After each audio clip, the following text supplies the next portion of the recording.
I have a secular subject this morning. And don't blame me, I'm just reporting. Sometimes when you tell people the truth, they act like you're doing something. I'm reporting. I want to talk this morning about chickens come home to roost. Our scripture is from the book of Galatians, chapter 6, verse 7. Do not be deceived. God cannot be mocked. You reap what you sow. Now, chickens come home to roost is an old saying. It's based on the daily behavior of chickens. They wake up in the morning and go out and search for food all day long. They eat almost anything. Then at the end of the day, the chickens always, no matter what, come back home to rest as the sun goes down. The saying, chickens come home to roost, means that the consequences of wrongdoing always catch up with the wrongdoer. The Bible says the same thing in a different way. It says, you reap what you sow. That means you're going to harvest whatever kind of seeds you've been sowing. You're going to get back what you give out. And that is exactly what's happening in white America in recent years. I want to explore this phenomenon so that we might be better able to deal with the dramatic changes occurring in our midst and understand what they mean for our collective future. On the Sunday before the Iowa caucus, Bill Clinton stood up in the Corinthian Baptist Church in Des Moines, Iowa, to campaign for his wife, Hillary, in her bid to become the Democratic nominee for the presidency of the United States. And he spoke words that are talked about in private, but rarely are they uttered in the light of day, and never in a public event that is predominantly black. He rose to explain why there is so much widespread anger among white Americans. He said, and I quote, "White Americans have realized that we are going to have to share the future.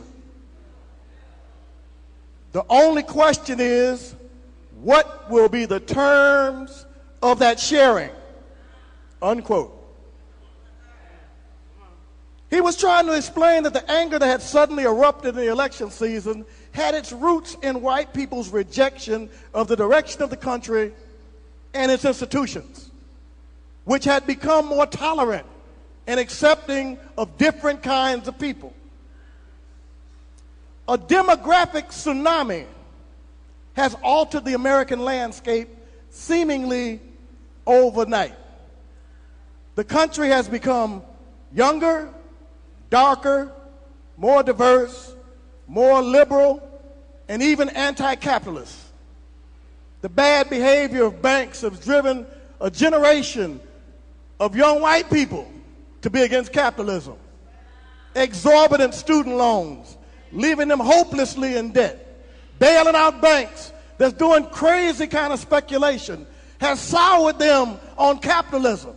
And so what they think are the pillars of the country have been rejected by a generation of their own children.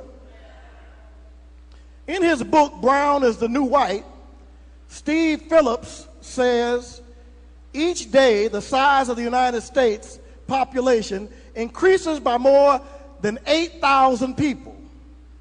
And almost 90% of that growth consists of people of color. 8,000 people a day, 90% of them people of color. He contrasts that with in 1950, the United States population was 90% white. That's Turner Classic Movies world. You know, you look at the movies and when there is a black person, they carrying luggage or bringing a sandwich. In 1950, it was 90% white. As a result, the over 65 segment of the population today is 78% white. Out of this over 65 segment, 7,000 people die per day. This means that births in America are overwhelmingly people of color, and deaths are overwhelmingly people who categorize themselves as white. And the idea of having to negotiate the terms of sharing America's future is, for most white Americans, totally unacceptable. They can't face it, can't deal with it, can't wrap their mind around it. This Southern awareness has thrown white America into a collective nervous breakdown. They want their country back. That is the expression of a frustration. Their country hasn't gone anywhere, but it's the expression of a psychology that we are losing control. We don't have control, but they're losing control. They feel that the American dream is over. There's a deep fear of losing white supremacy and white privilege. And these are the principal pillars undergirding white American self-esteem. White people's self-esteem rests on the fact that I am a part of a supreme group and that I have privilege in this society. I have preferential treatment. I'm given the benefit of the doubt. And so it's not just the political fact of that's the way the society works. It's also the psychological reality that that's what their self-esteem rests on. I'm better than you. I don't care how much you got or what you do. I'm better than you. And that brings solace and comfort even in their darkest hours. So there's a sadness and disappointment pervading white America that is so profound that it's more like a broken heart. A recent New York Times article by Gina Colada said, and I quote, "Something startling is happening to middle-aged white Americans. Unlike every other age group, unlike every other racial and ethnic group, unlike their counterparts in other rich countries, death rates in this group have been rising, not falling. The reasons for this rise are suicide, alcoholism, and drug overdoses. But these white Americans are really dying of a broken heart." Unquote. These broken hearts are the result of the unraveling and of the mythological version of American history that we've been taught, that is built on the myth of white supremacy and the expectation of white privilege. And you know, if you build something on a lie, on a crooked foundation, over a period of time it's going to be destabilized, come unbalanced, and it's going to fall to the ground. You reap what you sow. To explain this fully, I got to teach you a little history. Is that all right? In 1675, a little known, well-publicized event occurred that shaped our experience to this very day. A man by the name of Nathaniel Bacon of Jamestown, Virginia, recognized that black slaves, white indentured servants, and poor whites shared pretty much the same material conditions.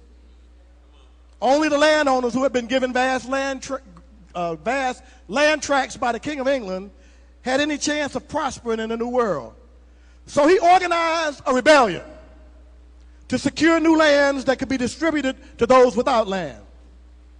The landowners didn't want to lose their labor force, so they fought to put down rebellion. The fighting was so fierce that the governor of Virginia fled for his life while his capital burned to the ground. And the King of England had to dispatch 1,000 of his best troops to put down the rebellion. And after terrible fighting came to an impasse, they negotiated a settlement. The rebels were promised freedom and land. But as soon as they put their arms down, the landowners reneged on their promises and hung the leaders of the rebellion and put the black slaves back in chains. But this threat of unity among slaves, indentured servants, and poor whites scared landowners to death. And in order to make sure that it didn't happen again, they decided that from now on, only to import slaves directly from Africa, to make sure they didn't speak English, because they had been getting them from the islands where they were seasoned, and they had learned to speak English and learned to talk to each other because they were from different places in Africa. They had learned to communicate with each other. And so now they said, we're only going to import slaves directly from Africa. And secondly, they gave poor whites and indentured servants a social promotion. They included them in the privileged class. In other words, they created a new category of citizen that has never existed in the history of the world. They created white people.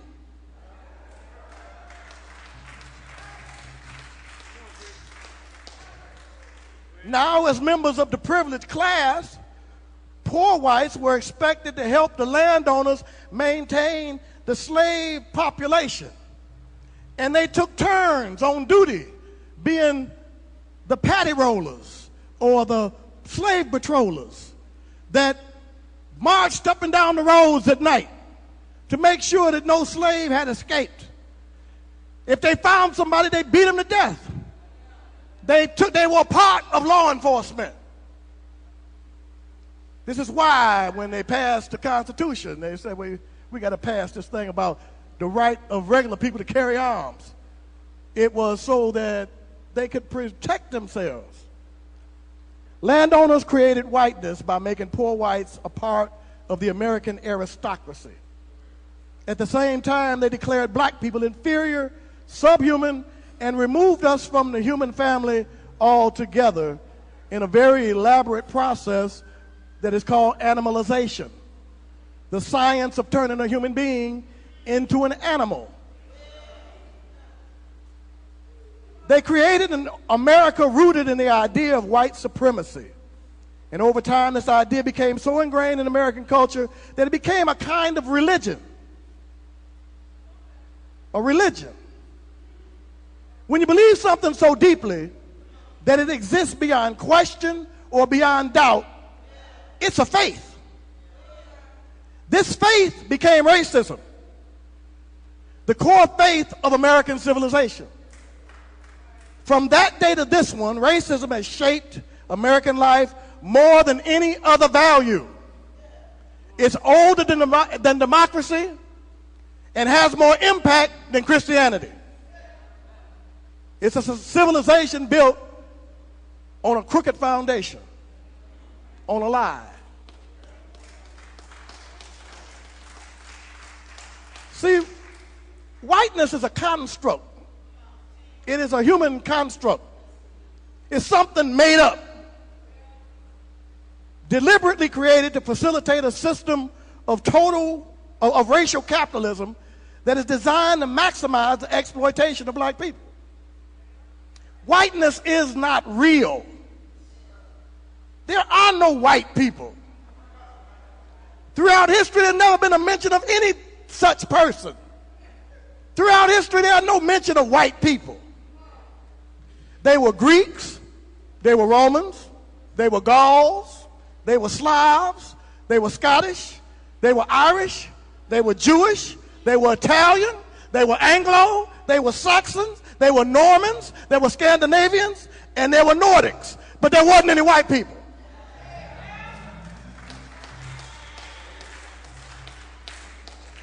But to participate in the global conspiracy of slavery, all of these disparate tribes were whitewashed and brought under the common banner of whiteness. This conspiracy brought untold riches and benefits to the entire white world, and spelled disaster and suffering for the entire black world. Edward E. Baptist, in his book, The Half That Has Never Been Told, says, and I quote, "The idea that the commodification and suffering and forced labor of African Americans is what made the United States powerful and rich is not an idea that people necessarily are happy to hear. Yet it is the truth, and that truth was the half of the story that's never been told." Unquote. Throughout American history, the whiteness construct has been used to maintain a system of white supremacy. And a tiny, tiny ruling class has skillfully used the construct of whiteness to control the white masses and preserve their power position. After the Revolutionary War that established America as a country, the 55 landowners who formulated the Constitution were not going to share their wealth and power with the people that fought the war. But what they offered them was a kind of social currency, a kind of consolation prize called white privilege. The opportunity to participate in a package of unearned benefits. Unearned benefits. Society is granting you benefits that you didn't earn. You're getting by virtue of the fact that you were born with white pigment. Unearned benefits and advantages that non-white people did not share.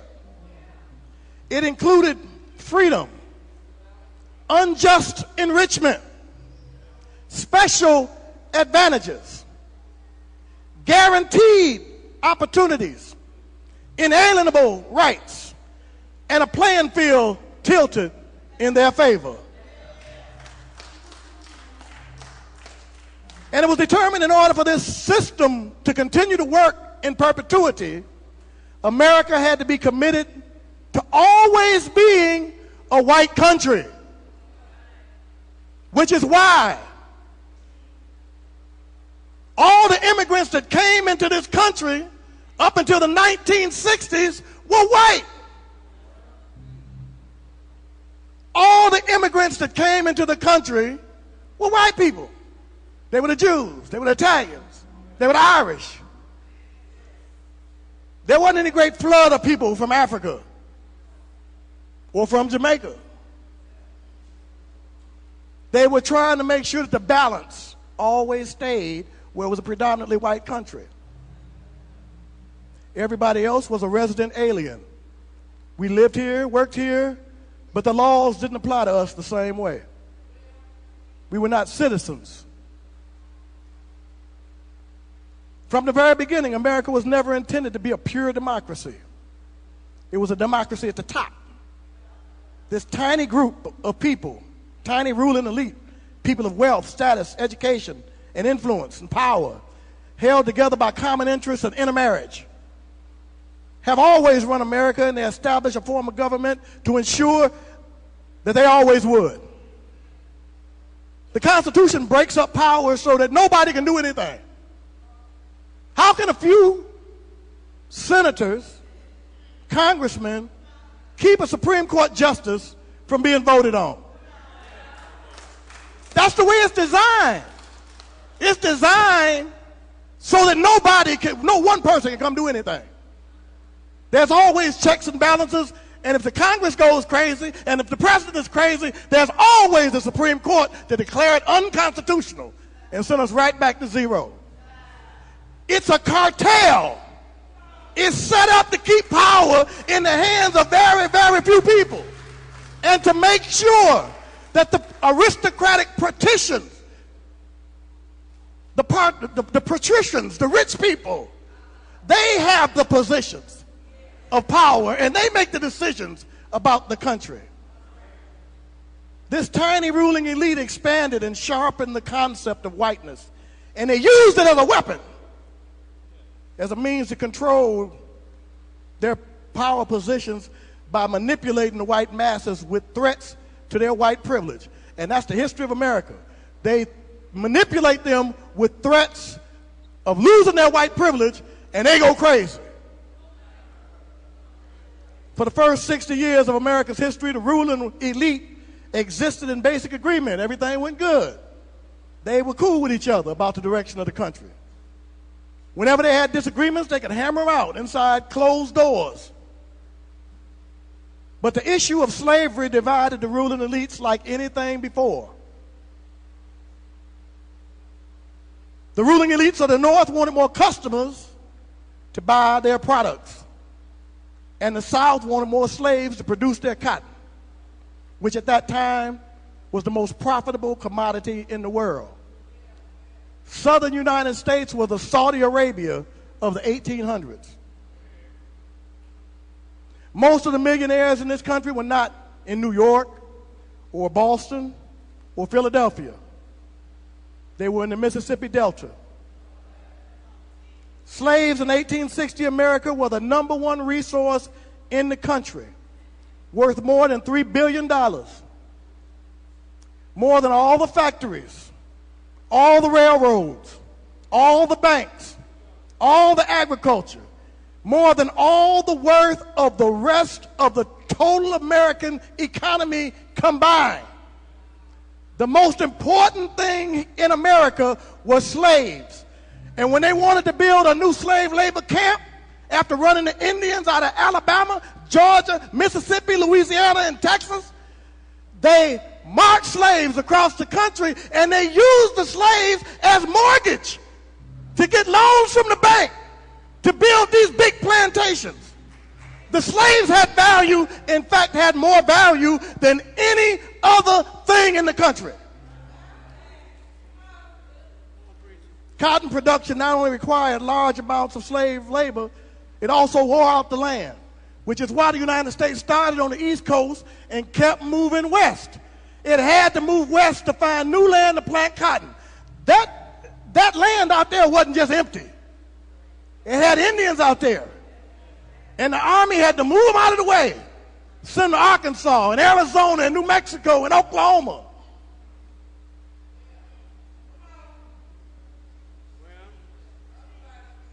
So cotton production kept moving west. They even had plans to build a slave and cotton empire all the way down through Mexico, down through Latin America, all the way to South America. That's why they were so confident that they could win a war, because they said the world needs cotton, and we're the only one that got it. And they're going to come to our aid in a time of crisis. See, only about 7,000 plantation owners in the South really cared about the slavery issue. 7,000 plantation owners. But by telling the people of the South that freed subhuman black slaves were going to take their jobs, take over their businesses, marry their daughters, violate their customs and traditions in their venerated Christian way of life, and literally wipe out whiteness through race mixing,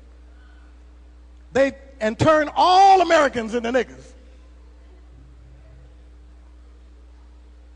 So the white masses were duped into fighting to protect the interests of the ruling class in the Civil War under the guise of saving Dixie. This was the same strategy that led to Jim Crow laws after the Civil War. In order to maintain their cheap labor force, Jim Crow laws turned private slaves owned by a master into public slaves owned by a society. You understand that? Private slaves owned by a master into public slaves owned by a society. If you were born before 1964, you were a public slave. There were places you couldn't go. There were things you couldn't do. They wasn't going to tell you where to sleep, what to eat, and all that, because you had your own little section of town. They gave you a little money, you fed yourself, you took care of yourself, you took care of your children, and then you came to work for them. I don't care if it was in a plantation picking cotton in Georgia or if it was Ford Motor Company in Baton Rouge.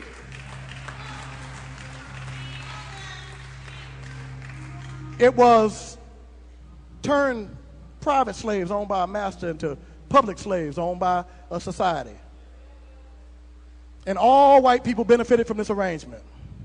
By 1900, there were 5 times more black people in debt slavery, sharecropping, than there had been in chattel slavery before the Civil War.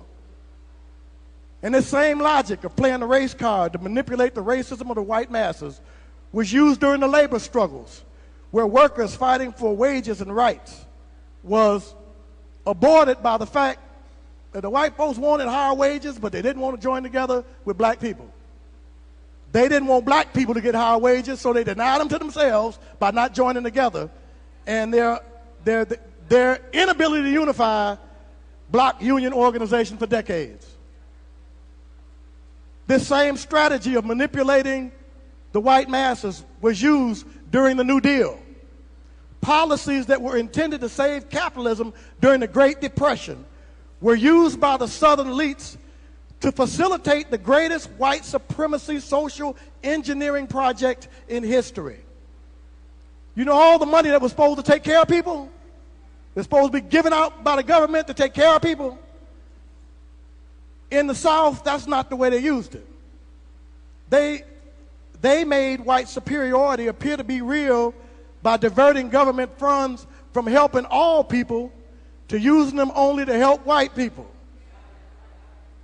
They gave them the best schools, the best neighborhoods, the best loans and grants to start businesses, the best home mortgages, great colleges with free tuition, all to create a material distinction between white people and black people. Before that, the material conditions between white people and black people, there was none. The only benefit they had was that they were white. But their floors were made of dirt just like ours was made of dirt. But within 2 generations of this arrangement, they transformed dirt-poor, ignorant white farmers into the educated, professional, business, and country club class of the South. And this made them even more loyal and invested in maintaining the Southern way of life and the privileges that they enjoyed because of it. You don't have to believe me. Look up a book called When Affirmative Action Was White by Ira Katznelson. You get it from the white man, you believe it. Anyway, I'm going someplace with this. After World War II, virtually the whole white population was lifted into a secure middle-class existence. You know how it is? You look at old TV programs, their houses mysteriously didn't look like ours. They had things in there that we didn't have in our houses. They were living on another level. And that was true after World War II of virtually the whole white population. They had billboards on the side of the road that boasted, America, the highest standard of living in the world. The new superpower status of America made it possible for it to shower benefits on those who helped win the war. And the American dream of constant generational upward mobility was now more than a hope. It was an expectation. Everybody expected to do better than their daddy did. It was more than a privilege, it was now a right. And if I don't do better than my father, then something is wrong. Even the Irish and the Italians and the Jews, who had not up to this point been considered white, were now invited into the whiteness fellowship. You ever wonder why all the gangsters were Irish, Jewish, and Italian? Because before World War I, they were locked out just like black people. And the reason for that is, in the case of the Italians and the Jews, was history was replete with references to them having way too much African blood to be considered white.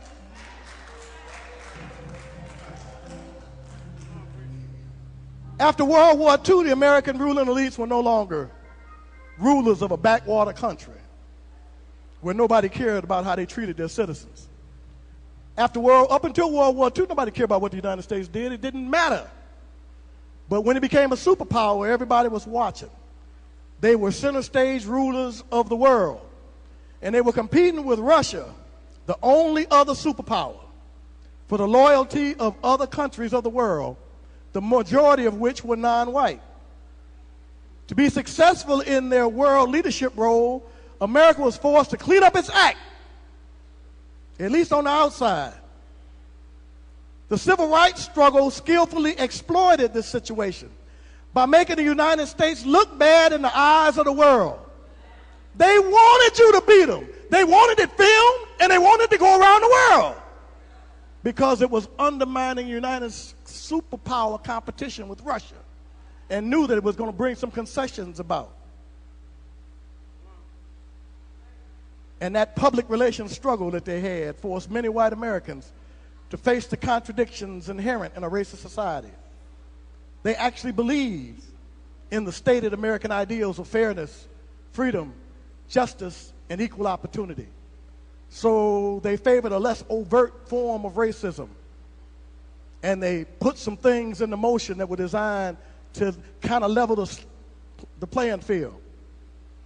But the passage of the Civil Rights Act of 1964, the Voting Rights Act of 1965, and the Fair Housing Act of 1968, and the institution of affirmative action and active desegregation caused problems in white America by alienating the white masses. They were threatening white supremacy, and they were threatening white privilege. Understanding this, in 1968, during widespread riots, protests, and civil unrest, Richard Nixon became president by manipulating the racism of the white masses again. He created what's called the Southern Strategy, where the Republican Party was secretly repackaged into the National White Party.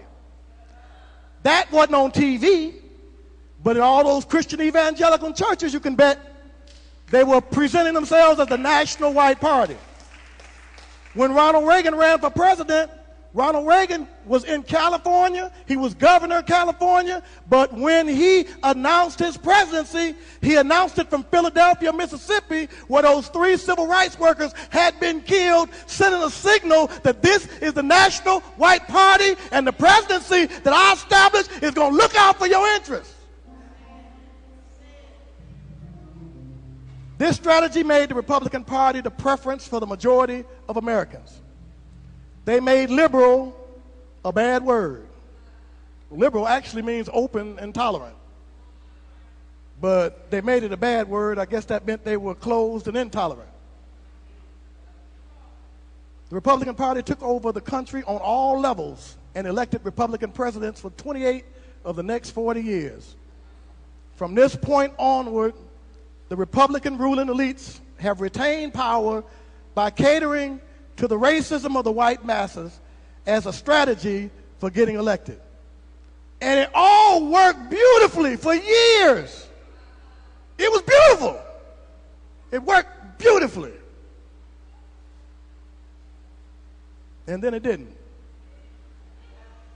And then it didn't.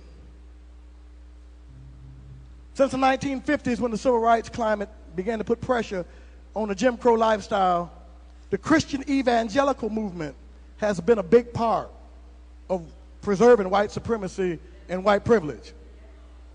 All you TBN and Daystar watchers know the roots of TBN and Daystar. They're in there wrapping Jesus up in the American flag. You think Jesus fought the Revolutionary War. The Christian evangelical movement is guided by a racist, conservative vision of America. They are proponents of this thing you keep hearing, American exceptionalism. The belief that America has a special character and that it is gifted by God. It is more good, more just, and more righteous than any country on earth. And that it is actually infallible, that it can't be guilty of any moral wrong. That it is uniquely free and based on democratic ideals and personal liberty. They also believe that the founding fathers established America as a Christian nation, and that a white God and a white Jesus are the cornerstones of a pure white Christian American civilization. So first they built schools so their children wouldn't have to go to the desegregated schools. They built Christian schools.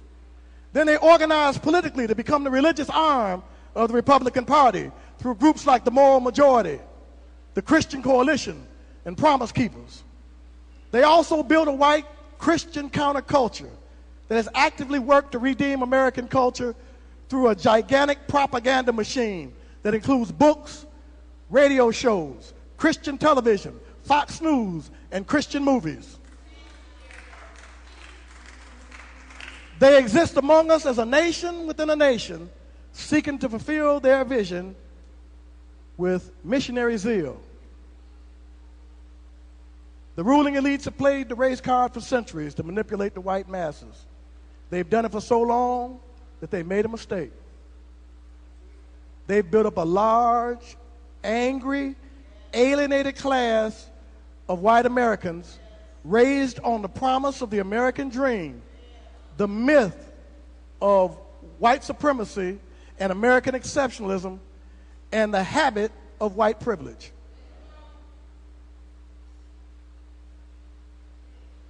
They have created a monster. See, globalization and technology wiped out all the blue-collar jobs. So all these people that believe in white privilege and white supremacy who were supposed to live better than their fathers, they don't have jobs. And they're mad about it. And they're well armed. They're mad about it. Then in the height of their desperation, Barack Obama was elected as president. And they're mad about it. And they believe that all the things they're dealing with in their lives out there in the suburbs, becoming heroin addicts, comes from the fact that the jobs are gone and Obama is president. And they're mad about it. 60% of these people believe that Barack Obama is a Muslim. 80% believe he was not born in the United States. And now that the ruling class cannot deliver on the promise to give them a better life than their fathers, to meet their expectations, they are nostalgically longing for the good old days of affirmative action for white people. Their anger has made America ripe for the rise of a white supremacist demagogue, a messianic symbol for restoring their privileged position to get their country back and make America great again. Donald Trump is America's Frankenstein.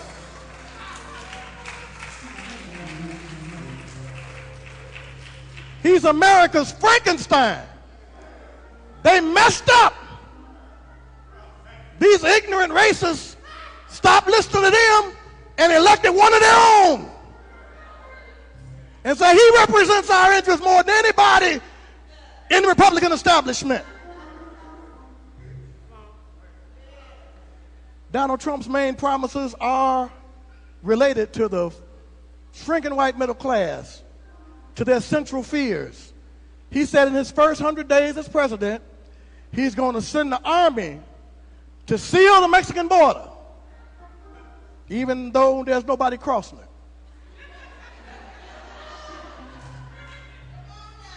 Except to go home, Mexicans going back. He said he's going to construct a wall on the Mexican border. He said he's going to round up 10 million undocumented aliens and send them back overseas. And he's going to ban Muslim immigrants from coming into the country. And people said, that's my man. Today, the ruling elite's power position is in jeopardy because they've lost control of the white masters.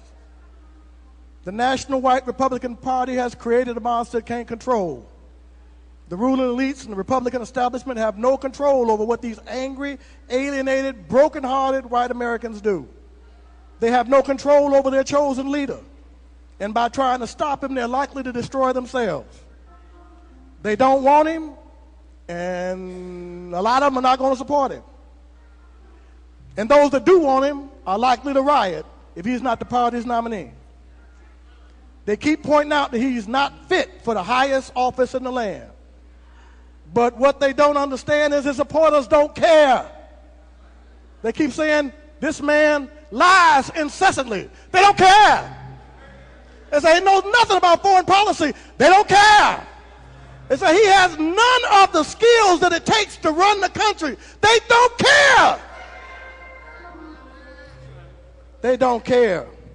They keep pointing out his weaknesses and his popularity goes up. Says what he doesn't know, and his population grows up. Find out his university was a shield to rape money from people, and his popularity goes up. Find out he's a bad businessman, is in all kind of bankruptcy, and his popularity goes up. He could be caught in dead with a live boy or a dead girl, and his popularity would go up. He can't do any wrong. And he can't do any wrong because the one thing that he does represent is he represents the return of a white world order where a white man could be a dummy and a fool and still do better than his father. What was perceived as a privilege is now perceived as a right. A profound sense of entitlement makes white Americans feel that anything that blocks their realization of the American dream as an act of violence. So for us, these are dangerous times.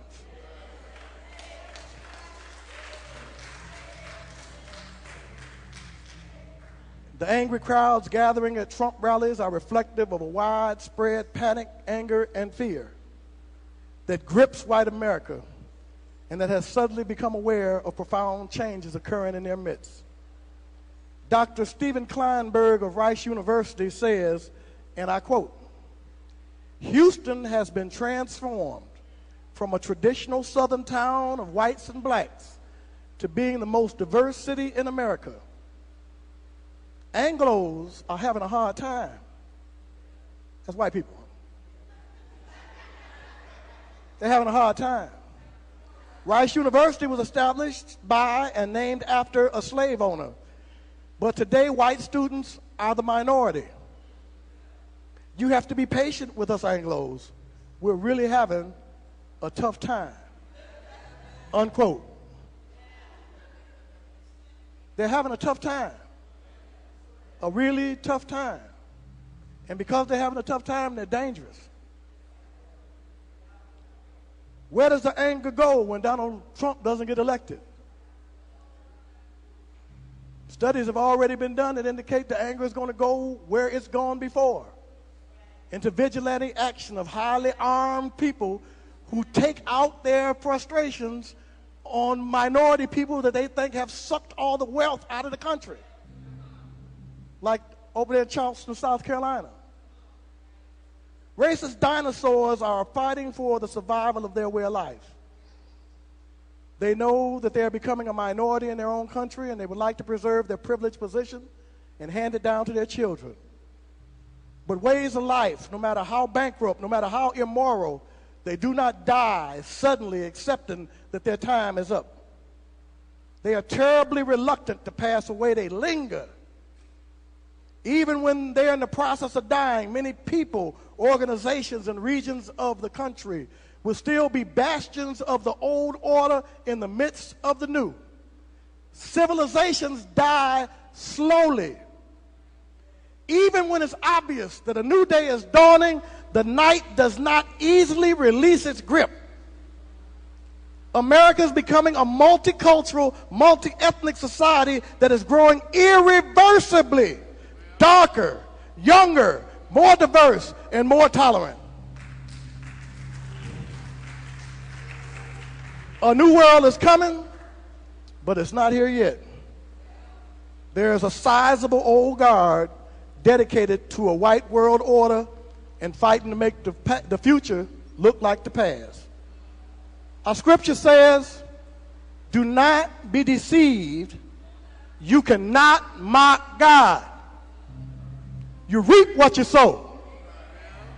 You reap what you sow is not simply a biblical scripture.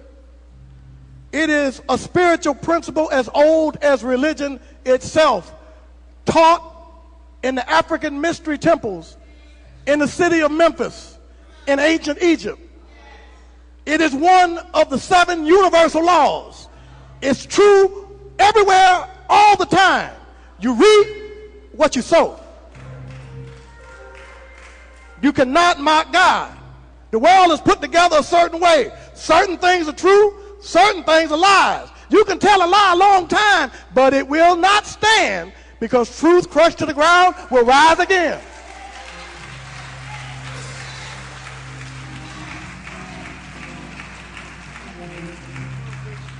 You cannot build something in total contradiction to the divine order, in total opposition to divine truth, justice, and righteousness, and think that it's going to work forever.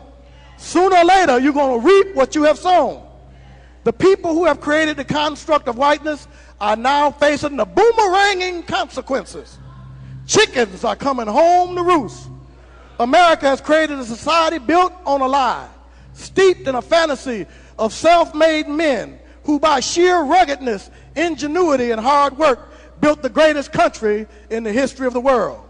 Now that there are growing cracks in that myth, now that tremendous suffering of African slaves that fueled its financial growth has come into full view, now that the fact that America is built on the broken bodies of 20 generations of black people, now that there's a growing awareness that white privilege has always hinged on black oppression, now that many white Americans are beginning to live the experience that black people in this country have lived all along, now that the legacy to which they assumed they were heirs is increasingly beyond their grasp, now that the change in demographics have made many white Americans fearful of the future and fighting on the wrong side of history, they are cracking up.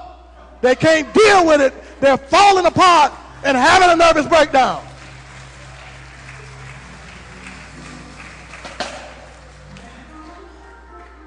MSNBC's anchor Chris Hayes said it best, and I quote, "This is starting to feel more and more like a long national nervous breakdown.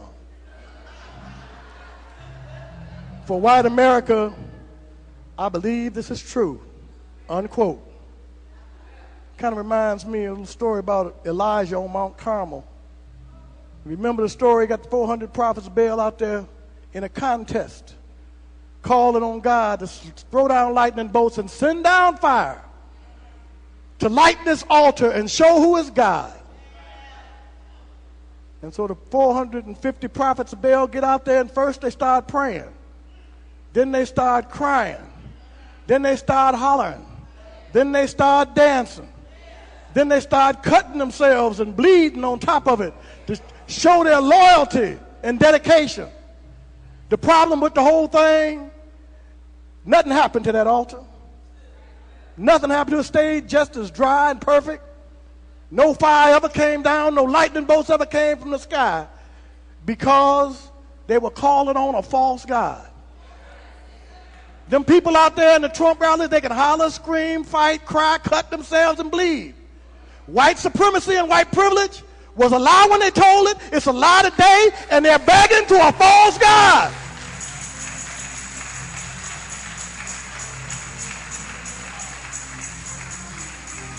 But a real God got them reaping what they sown.